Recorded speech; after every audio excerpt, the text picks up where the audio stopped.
Hello students. आज हम BSc second year organic chemistry की यूनिट 4 जिसमें कार्बोक्सिलिक एसिड्स हैं उनके फर्स्ट पार्ट के बारे में डिस्कस करेंगे, जिसमें कि हम कार्बोक्सिलिक एसिड से रिलेटेड कुछ जनरल पॉइंट्स और जनरल बातें, उसका नॉमेनक्लेचर, उसकी फिजिकल प्रॉपर्टीज इत्यादि हम डिस्कस करेंगे। Carboxylic acids are compound which contains carboxyl functional group are termed as carboxylic acid, जिसमें C डबल बॉन्ड OH, जिसको हम सामान्यतः COOH के रूप में लिखते हैं। तो यदि किसी यौगिक में COOH ग्रुप प्रेजेंट है तो वो जो यौगिक है वो कार्बोक्सिलिक एसिड कहलाता है। अब ये कार्बोक्सिल शब्द कैसे आया? इसमें C डबल बॉन्ड O यानी कि कार्बोनिल समूह है, प्लस OH यानी कि हाइड्रोक्सिल समूह है। तो कार्बोनिल प्लस हाइड्रोक्सिल मिलकर के बना कार्बोक्सिल। और क्योंकि ये यौगिक जिनमें COH समूह होता है वो प्रोटॉन त्यागने की प्रवृत्ति रखते हैं, they have tendency to give H plus ion, यानी कि प्रोटॉन त्यागने की प्रवृत्ति रखते हैं, इसलिए इनको कार्बोक्सिलिक अम्ल के नाम से जाना जाता है। ये RCOOH के द्वारा हम रिप्रेजेंट करते हैं, जिसमें R is any alkyl group, और इसको इस तरह से RCOH के रूप में भी रखा जा सकता है। अब ये जो कार्बोक्सिलिक एसिड है ये अलग अलग पार्ट्स में क्लासीफाई कर सकते हैं: mono carboxylic acid, di carboxylic acid, try carboxylic acids etcetera. Mono carboxylic acid यानी कि जिसमें केवल एक COOH समूह उपस्थित हो। डाई कार्बोक्सिलिक एसिड यानी कि जिसमें दो COOH समूह उपस्थित हो। और ट्राई कार्बोक्सिलिक एसिड यानी कि जिसमें तीन COOH समूह उपस्थित हो। तो इस तरह से कार्बोक्सिलिक एसिड भी फर्दर क्लासिफाई किए जा सकते हैं। अब इसमें जो long chain mono carboxylic acids हैं उनको फैटी एसिड्स या वसा अम्ल के नाम से भी जाना जाता है। मोनो कार्बोक्सिलिक एसिड जिसमें कि यहाँ पर R के रूप में एक लंबी कार्बन श्रृंखला होती है, उसको हम वसा अम्ल या फैटी एसिड से जानते हैं। और क्यों? Because they are obtained from fat या वसा से प्राप्त होते हैं, तो इसलिए उनको हम फैटी एसिड के नाम से भी जानते हैं। Now we come to nomenclature part.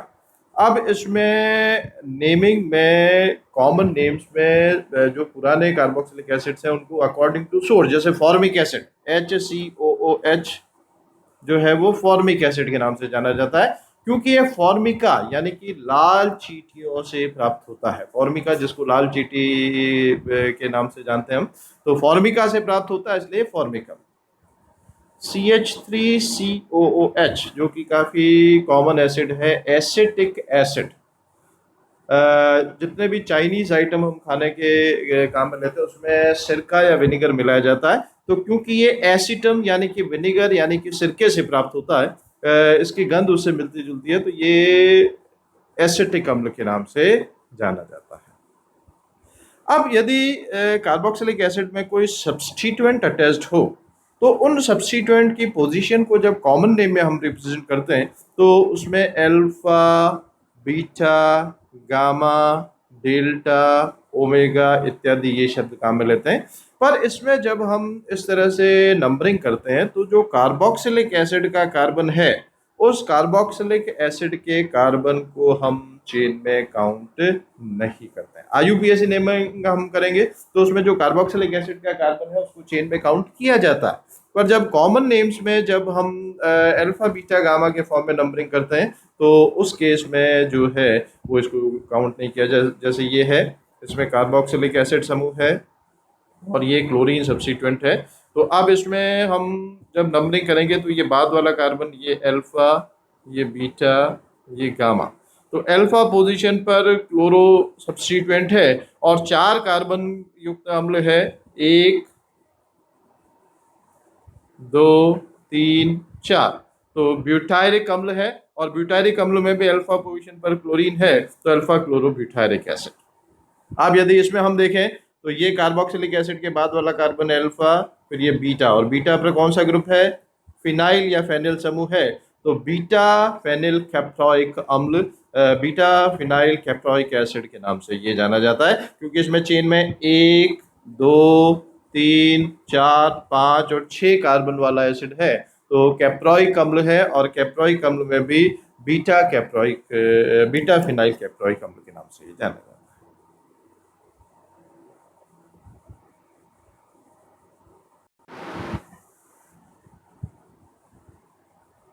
अब हम IUPAC नॉमेनक्लेचर की बात करें तो इसमें root word alk plus primary suffix यदि सेचुरेटेड चेन है तो एन, डबल बॉन्ड है तो इन और ट्रिपल बॉन्ड है तो आइन, प्लस सेकेंडरी सफिक्स द्वितीय अनुलग्न जो कि यूज में हम लेते हैं क्रियात्मक समूह के आधार पर, वो होगा ऑइक अम्ल। तो सेचुरेटेड यदि एसिड है तो उसका नाम क्या हो जाएगा? एल्केनॉइक एसिड या एल्केनॉइक अम्ल। और उसमें जब हम नंबरिंग करेंगे तो नंबरिंग में कार्बोक्सिलिक एसिड के कार्बन को काउंट करके नंबरिंग किया जाता है। तो 1 2 3 4, तो 2 क्लोरो, फिर but plus ane plus oic अम्ल, तो ब्यूटेनॉइक अम्ल। तो 2 क्लोरो ब्यूटेनॉइक अम्ल इसका नाम हो जाएगा। इसी तरह से इसकी हम बात करें तो इसके केस में 1 2 3 कार्बन चेन है और इसमें सब्स्टिट्यूएंट के रूप में फिनाइल ग्रुप जो है वो प्रेजेंट है। और इसमें अनसेचुरेटेड चेन है, डबल बॉन्ड है कार्बन नंबर 2 पर, और इसमें ज्योमेट्रिकल आइसोमरिज्म एग्जिस्ट करता है, सिस और ट्रांस के रूप में हो सकता है। तो ये कहलाएगा ट्रांस, क्योंकि इसमें H और H समान समूह जो है वो विपरीत दिशा में है, तो विपक्ष रूप में है, तो इट इज ट्रांस। और 3 पर सब्स्टिट्यूएंट क्या है? फिनाइल या फेनिल समूह। फिर prop plus in plus ऑइक acid, और इन में डबल बॉन्ड की पोजीशन क्या है? 2, तो it is trans 3 phenyl 2 propenoic acid, जिसको हम सिनेमिक अम्ल या सिनेमिक एसिड के नाम से भी जानते हैं। तो सिनेमिक अम्ल इसमें सिस फॉर्म में भी हो सकता है। सिस फॉर्म में इन दोनों की पोजीशन जो इंटरचेंज हो जाएगी, H नीचे आ जाएगा, CH ऊपर आ जाएगा, तो H और H same group same direction में होंगे तो वो सिस फॉर्म के रूप में कहलाएगा। Now we come to structure of carboxylic acid. इसमें जो कार्बोक्सिलिक एसिड का कार्बन है वो C डबल बॉन्ड OOH इस रूप में है। तो ये जो कार्बन है कार्बोक्सिलिक एसिड का, इसमें क्योंकि डबल बॉन्ड है तो ये sp2 संकरण अवस्था में होता है, और sp2 संकरण अवस्था में है तो समतल त्रिकोणीय संरचना होगी उसकी, तो इसलिए इसमें जो बंद कोण जो होगा वो 120 डिग्री होगा।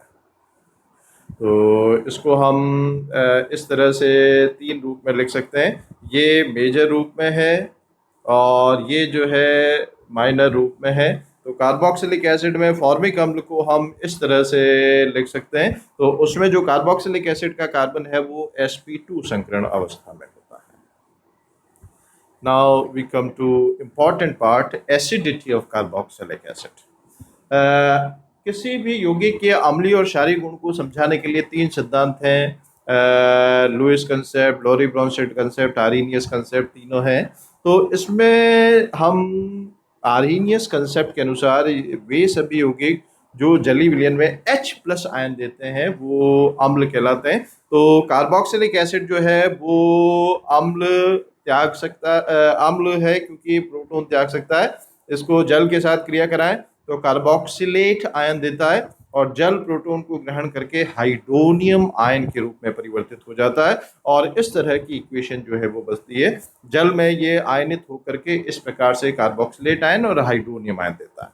अब इसका जब हम इक्विलिब्रियम कांस्टेंट का मान निकालें तो ये होगा RCO minus active concentration, hydronium ion active concentration, upon carboxylic acid active concentration और वाटर की एक्टिव कंसंट्रेशन। तो ये इसका इक्विलिब्रियम कांस्टेंट का मान है, और इसमें जो P के वैल्यू है कार्बोक्सिलिक एसिड की वो 4 से 5 के बीच में नॉर्मली होती है, और इसको हम इस तरह से रिप्रेजेंट कर सकते हैं। P के माइनस लॉग के से हम रिप्रेजेंट करते हैं, जो कि ऑलरेडी हम फर्स्ट ईयर में और 12th क्लास लेवल तक पढ़ चुके हैं। तो इसमें जो P के वैल्यू जो कार्बोक्सिलिक एसिड की होती है उनका मान जो है वो 4 से 5 के बीच में लगभग होता है, और एसिटिक एसिड के लिए इसकी वैल्यू जो है वो 4.76 के आसपास होती है। तो ये जलीय विलयन में प्रोटॉन देते हैं और जल प्रोटॉन को ग्रहण करके हाइड्रोनियम आयन के रूप में परिवर्तित होता है। अब हम एसिडिटी को यदि इसकी कंपेयर करें अल्कोहल से, तो अल्कोहल जो है वो हाइड्रोनियम आयन देता है जल के साथ, और साथ में एल्कोक्साइड आयन के रूप में परिवर्तित होता है। जबकि कार्बोक्सिलिक एसिड जो है वो कार्बोक्सिलेट आयन देता है। अच्छा, अब इस कार्बोक्सिलेट आयन में अनुनाद होता है, जिसको हम इस तरह से दर्शा सकते हैं। इसमें इस तरह से ये negative charge pair of electron यहाँ शिफ्ट हो जाते हैं, ये पाई इलेक्ट्रॉन इस तरफ से शिफ्ट हो जाते हैं। तो ये दो रेजोनेटिंग स्ट्रक्चर्स हैं कार्बोक्सिलेट आयन की। तो जब कार्बोक्सिलिक एसिड प्रोटॉन त्याग करके कार्बोक्सिलेट आयन बनाता है, तो ये कार्बोक्सिलेट आयन कार्बोक्सिलिक एसिड से भी ज़्यादा स्थायी होता है, क्योंकि इसमें जो दोनों रेजोनेटिंग स्ट्रक्चर्स हैं वो आइडेंटिकल हैं, एक समान है। इसमें number of bonds, number of ions वगैरह हम देखें तो ये एक समान है। तो इसलिए इसमें जो कार्बोक्सिलिक एसिड की जो एसिड स्ट्रेंथ होती है वो अल्कोहल की अपेक्षा अधिक होती है, क्योंकि अल्कोहल में जो एल्कोक्साइड आयन बनता है उसमें इस तरह का कोई रेजोनेंस स्टेबलाइजेशन जैसा कार्बोक्सिलेट आयन में हो रहा है इस तरह से, वो पॉसिबल नहीं हो पाता है। तो इस कारण से जो अल्कोहल है वो अपेक्षाकृत बहुत ही दुर्बल अम्ल होते हैं as compare to carboxylic acids. अब इसमें कार्बोक्सिलिक एसिड जो है वो अल्कोहल से ज़्यादा क्यों अम्लीय है उसको हम कई तरह से समझा सकते हैं। तो उसमें एक तो आयोनाइजेशन होकर के जो कार्बोक्सिलेट आयन बनता है उसमें अनुनाद होता है, उससे हम समझा सकते हैं। इसमें अनुनाद के साथ साथ प्रेरक प्रभाव या इंडक्टिव इफेक्ट से भी इसको समझाया जा सकता है।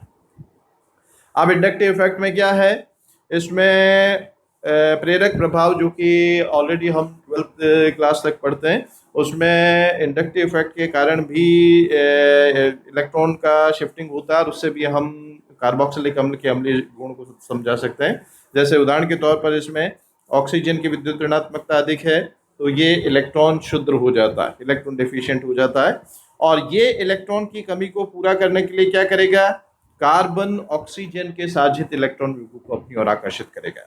नॉर्मल कोर्स में तो क्योंकि इलेक्ट्रॉन नेगेटिविटी ऑक्सीजन की ज़्यादा है तो इलेक्ट्रॉन जो है टुवर्ड्स ऑक्सीजन शिफ्ट होने चाहिए, परंतु क्योंकि यहाँ पर ये कार्बन ऑलरेडी इलेक्ट्रॉन डिफिशिएंट हो गया है तो ये इससे इलेक्ट्रॉन यहाँ पर आकर्षित करेगा। अब इससे क्या होगा, ये ऑक्सीजन इलेक्ट्रॉन क्षुद्र हो गया, ये ऑक्सीजन इलेक्ट्रॉन की डेफिशिएंसी को पूरा करने के लिए क्या करेगा, इस ऑक्सीजन हाइड्रोजन के शेयर्ड पेयर ऑफ इलेक्ट्रॉन को अपनी ओर अट्रैक्ट करेगा। तो उससे क्या हो जाता है, this OH bond becomes polar in nature. ये OH बंध जो है वो ध्रुवीय हो जाता है, इलेक्ट्रॉन ऑक्सीजन की तरफ चले जाते हैं, तो ये हाइड्रोजन बिना इलेक्ट्रॉन के यानी कि H+ के रूप में या प्रोटॉन के रूप में इसमें से निकल सकता है। तो इस कारण से हम प्रेरक प्रभाव से भी समझा सकते हैं कि क्यों कार्बोक्सिलिक एसिड जो है वो अम्लीय गुण दर्शाता है, एसिडिक नेचर दर्शाता है, जबकि अल्कोहल्स में इस तरह का कोई भी इफेक्ट नहीं पाया जाता है। तो इस तरह से अनुनाद के द्वारा, रेजोनेंस के द्वारा और इस प्रेरक प्रभाव या इंडक्टिव इफेक्ट के द्वारा, दोनों के द्वारा हम ये समझा सकते हैं कि कार्बोक्सिलिक अम्ल अम्लीय गुण क्यों दर्शाते हैं और ये अल्कोहल की अपेक्षा अधिक अम्लीय क्यों। अब यदि कोई सब्स्टिट्यूएंट यदि कार्बोक्सिलिक अम्ल में प्रतिस्थापी के रूप में जुड़ा हुआ हो तो वो सब्स्टिट्यूएंट जो है वो उस यौगिक के अम्लीय सामर्थ्य को प्रभावित करता है। अब प्रभावित कैसे करेगा, यदि कोई प्रतिस्थापी ऐसा है जो कि OH बंध की ध्रुवीयता को बढ़ा देता है, पोलैरिटी ऑफ OH बॉन्ड को इंक्रीज कर देता है, तो उसमें क्या होगा, प्रोटॉन का निष्कासन या विलोपन आसान होगा, यानी कि अम्लीय सामर्थ्य बढ़ जाएगा। परंतु यदि कोई समूह ऐसा है प्रतिस्थापी के रूप में जो जुड़ा है, वो OH बंध की ध्रुवीयता को कम कर दे, तो जब OH बंध की ध्रुवीयता कम हो जाएगी तो प्रोटॉन का निष्कासन जो है वो कठिन हो जाएगा, यानी कि उसकी अम्लीय सामर्थ्य जो है वो कम हो जाएगी। अब यदि हम सपोज कोई केस लें जिसमें कि कोई -I प्रभाव दर्शाने वाला समूह प्रतिस्थापी के रूप में जुड़ा हुआ हो, तो जब -I प्रभाव दर्शाने वाला समूह, जैसे हम फॉर्मिक अम्ल और एसिटिक अम्ल की तुलना करें, we compare formic acid and acetic acid. Formic अम्ल में तो H है जो कि किसी भी प्रकार का प्रेरक प्रभाव नहीं दर्शाता है, और एसिटिक अम्ल में मैथिल समूह जो है वो प्रतिस्थापी के रूप में जुड़ा है। और मैथिल समूह किस प्रकार का प्रेरक प्रभाव दर्शाता है, प्लस आई प्रभाव दर्शाता है, यानी कि ये इलेक्ट्रॉन रिलीजिंग ग्रुप है, इलेक्ट्रॉन प्रतिकर्षी समूह है। तो अब ये इलेक्ट्रॉन प्रतिकर्षी समूह क्या करेगा, जो कार्बन पर इलेक्ट्रॉन की कमी हो रही थी पाई इलेक्ट्रॉन के ऑक्सीजन की तरफ शिफ्ट होने से, उसको कुछ हद तक पूरा कर देगा। तो उससे क्या होगा, ये कम फोर्स के साथ आकर्षित करेगा, ये भी कम फोर्स के साथ आकर्षित करेगा।